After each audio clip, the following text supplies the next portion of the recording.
Mutton stew বানাবো আজকে। তার জন্য কড়াতে অল্প 1 চামচে ঘি গরম করতে দিয়েছি, দুটো তেজপাতা,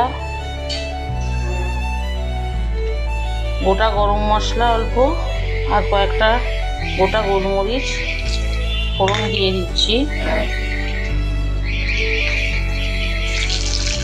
3-4টে রসুন কুচিয়ে দিয়েছি,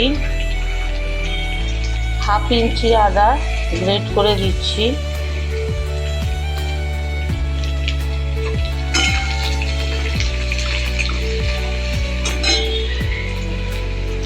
একটা ছোট পেঁয়াজ কুচিয়ে দিলাম।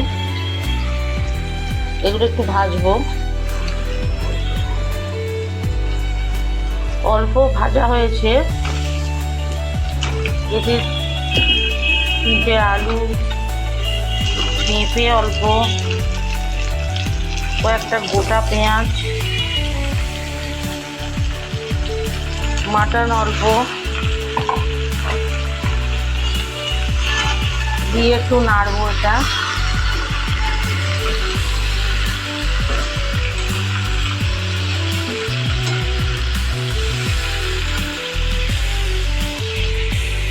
1 টেবিল স্পুন চিনি দিয়েছি, স্বাদ মতো নুন, গোলমরিচের গুঁড়ো দিলাম, 2টো চেরা কাঁচা লঙ্কা, 2টো টমেটো,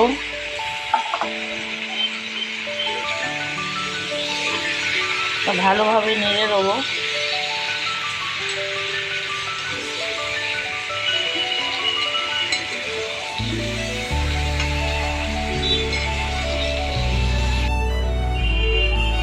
মাটনে জল দিয়ে ওটা সেদ্ধ করতে বসিয়েছি কুকারে।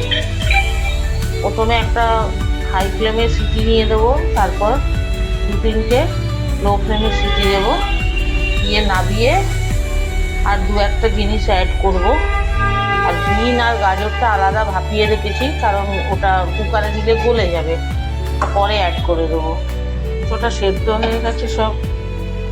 এবার বিন গাজর হাফ বয়েল করে রাখা ছিল, ওটা দিয়ে দিচ্ছি ওটা।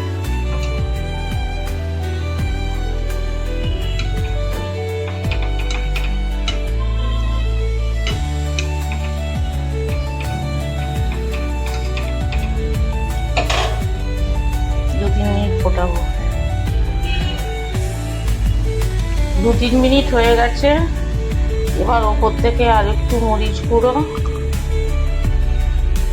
আর একটা মাখনের কিউব দিয়ে দেবো।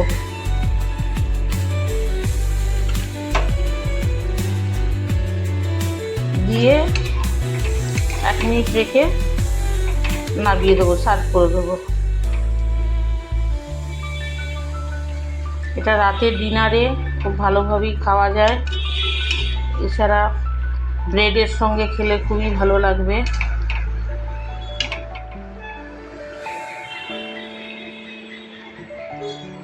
Mutton stew ready. Mutton stew serve করে দিয়েছি। খুবই লোভনীয় দেখতে হয়েছে। এটা ব্রেড টোস্ট করে খেতেও খুব ভালো লাগবে, ডিনারে ভালো লাগবে। এটা একটু হালকা হবে।